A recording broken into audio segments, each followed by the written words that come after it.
고준위 핵폐기물 정책에 대해 일방적인 졸속 계획이라는 비판이 나옵니다. 국내에 영구 핵폐기장이 없는 상황에서 한수원이 원전 부지 안에 임시 저장고를 계속 만들 수 있게 된다는 지적입니다. 지난 18일부터 실시된 강화된 방역 조치 이후에도 포항의 코로나19 확산세가 이어지고 있습니다. 여러분 안녕하십니까? 포항 MBC 뉴스입니다. 정부가 제2차 고준위 방사성 폐기물 관리 기본 계획안을 지난 7일에 행정 예고했는데요. 일방적인 졸속 추진이란 비판이 일고 있습니다. 더구나 계획안에는 원전 부지 내 고준위 핵폐기물 임시 저장 시설 운영을 명문화해 논란이 일고 있습니다. 임시 저장 시설이 결국에는 핵폐기물 영구 처분장이 될 거라며 원전 인근 자치단체들이 반발하고 있습니다. 김형일 기자가 취재했습니다. 정부가 지난 7일 행정 예고한 제2차 고준위 방사성 폐기물 관리 기본 계획안입니다. 정부는 부지 선정 절차를 착수한 이후 37년 내에 고준위 핵폐기물 영구 처분 시설을 완공하겠다며 로드맵을 제시했습니다. 하지만 이 계획안에 대해 원전 인근 자치단체나 국민들의 여론 수렴도 없이 일방적으로 졸속 추진되고 있다며 비판이 잇따르고 있습니다. 가장 영향을 받은 저희 원전 주변 지역 주민들에게 설명을 한 적이 한 번도 없다는 겁니다. 그리고 원전 소재 지역 주민들의 의견을 무시하고 졸속적으로 만들어 추진하는 고준위 방패물 기본 계획안은 즉각 철회되어야 한다는. 더구나 계획안에는 심각한 독소 조항이 포함되어 있습니다. 사업자인 한수원이 원전 부지 안에 사용 후 해결료 임시 저장 시설을 설치해 운영할 수 있도록 새로운 규정을 만들었습니다. 원전 인근 지자체와 탈핵단체들은 원전 부지 내 임시 저장고가 사실상의 영구 핵폐기장이 될 수 있다며 강하게 반발하고 있습니다. 저희가 경주에 가까이 있다 보니까 정부에서 그리는 그림대로 부지 내 이제 저장 시설이 이제 설치 운영이 되게 된다 그러면은 포항 같은 경우에도 피해를 볼 수 있다고 생각합니다. 국내 6개 원전 본부의 사용 후 해결료 발생량은 50만 4천 다발, 이 가운데 96%인 48만 다발이 월성 원전에 있습니다.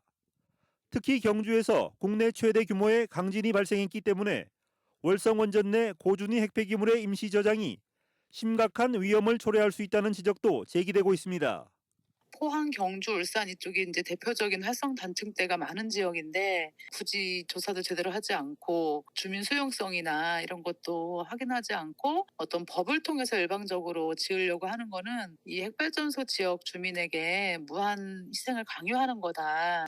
한편 경주시와 울진군 등이 포함된 원전 소재 지자체 행정협의회와 전국 원전 인근 지역 동맹도 정부의 고준위 방사성 폐기물 관리 계획에 대해 조만간 공식 반대 입장을 표명할 것으로 알려지고 있습니다. MBC 뉴스 김형일입니다. 포항시에서 오늘 코로나19 신규 확진자 수가 34명 발생했습니다.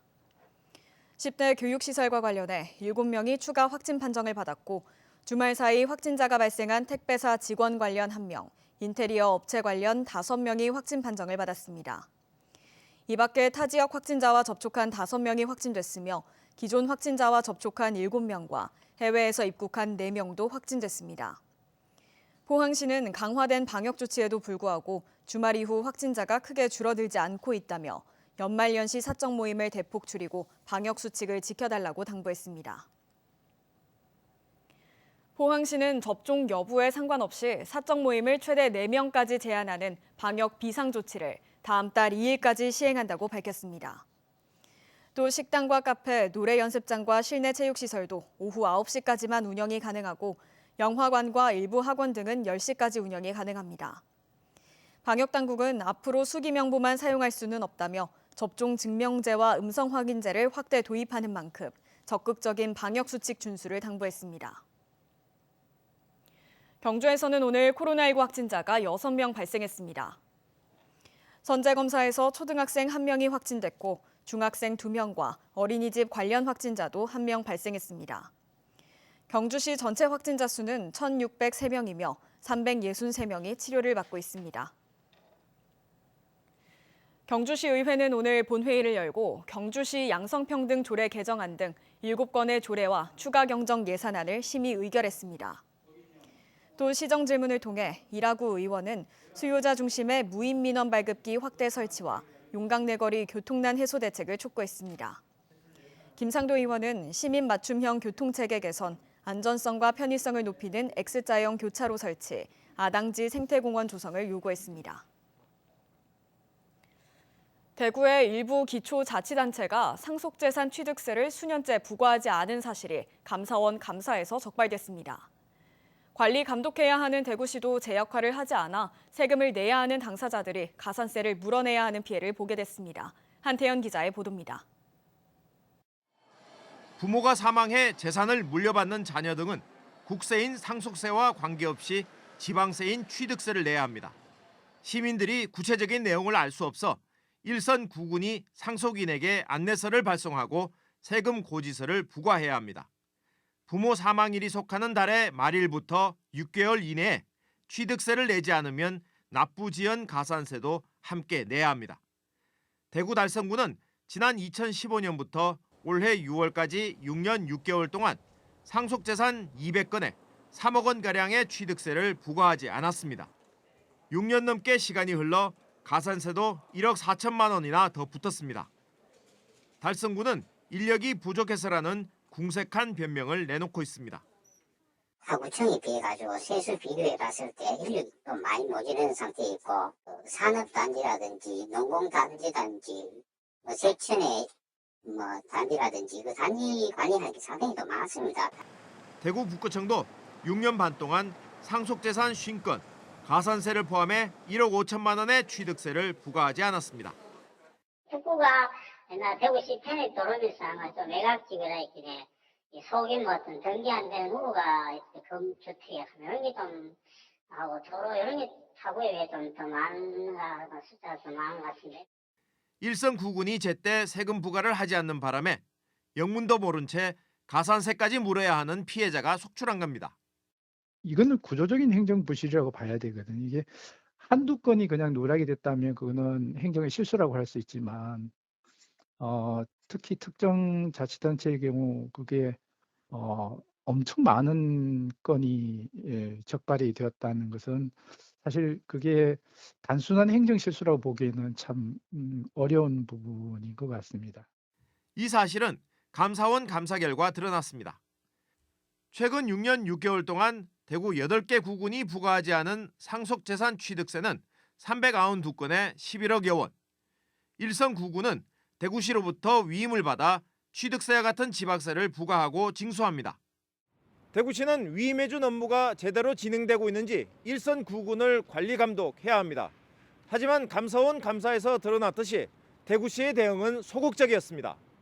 그렇게 말씀하시면 제가 따로 말씀을 드릴 좀 없는데 일단 저희들도 구군에 항상 과세가 누락이 많기 때문에 저희들 공문도 늘 보내고 교육도 하고 이런 부분을 하고 있습니다.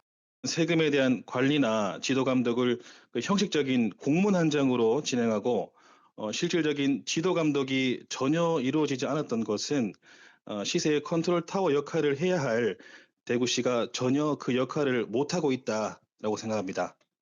감사원이 행정부실을 지적한 뒤에야 일선 구군은 6년 넘게 부과하지 않았던 세금을 한 달 전 모두 부과했습니다. MBC 뉴스 한태현입니다. 10대 코로나19 확진자가 증가하는 가운데 교육부와 경북도 교육청은 오늘 경주 문화중과 선덕여고를 찾아 코로나19 특별 방역 점검을 실시했습니다. 이번 특별 점검에서는 학교별 방역 계획과 방역 물품 구비 현황, 비상시 대응 체계 마련 등에 대한 논의가 이뤄졌습니다. 민주노총 경북지역본부는 오늘 더불어민주당 경북도당 앞에서 기자회견을 갖고 5인 미만 사업장의 근로기준법 전면 적용을 촉구했습니다. 민주노총은 여당 의원들이 5인 미만 사업장의 근로기준법 적용을 약속했지만 제대로 이행되지 않았다고 주장하며 내일 있을 국회 환경노동위원회 심사소위에서 근로기준법 전면 적용을 논의할 것을 요구했습니다.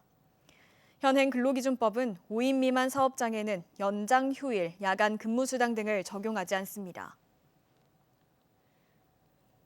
지난 9월 대형 화재가 발생한 영덕시장에 도시 재생 사업이 추진됩니다. 경상북도는 국토교통부가 주관하는 도시재생뉴딜 3차 공모사업 대상지로 영덕군 등 5개 시군이 선정됐다고 밝혔습니다. 이에 따라 오는 2025년까지 영덕시장에 국비 50억 원 등 244억 원이 투입돼 공영 주차장과 활력센터 등을 갖춘 상가가 조성될 예정입니다. 국내 원천 기술로 개발된 돼지열병 그린마커 백신의 국내 시장 출시 기념식이 오늘 열렸습니다. 포항 테크노파크 그린백신 의약품 생산시설에서 생산된 이번 돼지열병 백신은 식물을 기반으로 생산된 그린백신 제품입니다.